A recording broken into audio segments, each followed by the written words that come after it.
Buxa tiger reserve হল ভারতের উত্তর পূর্বে অবস্থিত একটি ব্যাঘ্র প্রকল্প এবং জাতীয় উদ্যান। এর আয়তন প্রায় 760 বর্গ কিলোমিটার। এটি ভারতে 15তম ব্যাঘ্র প্রকল্প হিসাবে তৈরি হয় 1983 সালে। বক্সা ব্যাঘ্র প্রকল্প পশ্চিমবঙ্গে দ্বিতীয়তম, যেটি আলিপুরদুয়ার জেলায় অবস্থিত। বক্সা জঙ্গল প্রায় সারা বছর ধরেই সবুজে ঢাকা থাকে। এখানে বর্তমানে 73 প্রজাতির স্তন্যপায়ী প্রাণী রয়েছে, যেমন বেঙ্গল টাইগার, লেপার্ড, হাতি, সাম্বার হরিণ, গৌর বাইসন, বন্য কুকুর, বানর ও বন্য শূকর ইত্যাদি। বক্সার জঙ্গলে রয়েছে প্রায় 450 প্রজাতির গাছ, যার মধ্যে 250 প্রজাতির গুল্ম, 400 প্রজাতির ভেষজ ও আরও রয়েছে 9 প্রজাতির বেত, 10 প্রজাতির বাঁশ।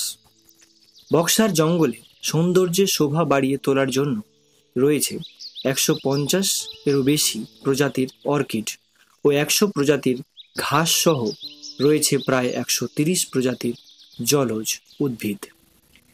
এ পর্যন্ত 700-র বেশি প্রজাতির উদ্ভিদ শনাক্ত করা হয়েছে বক্সার জঙ্গলে।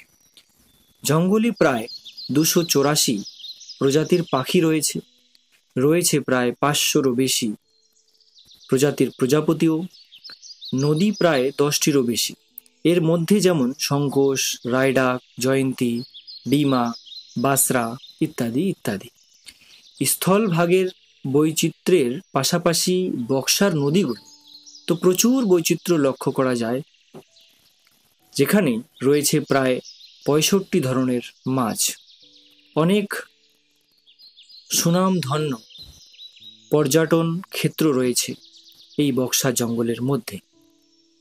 বিগত বহু বছর থেকে বর্ষা উত্তরবঙ্গের শোভা বাড়িয়ে চলেছে এবং আগামীতেও এই শোভা বাড়াবে, বরং কমবে না।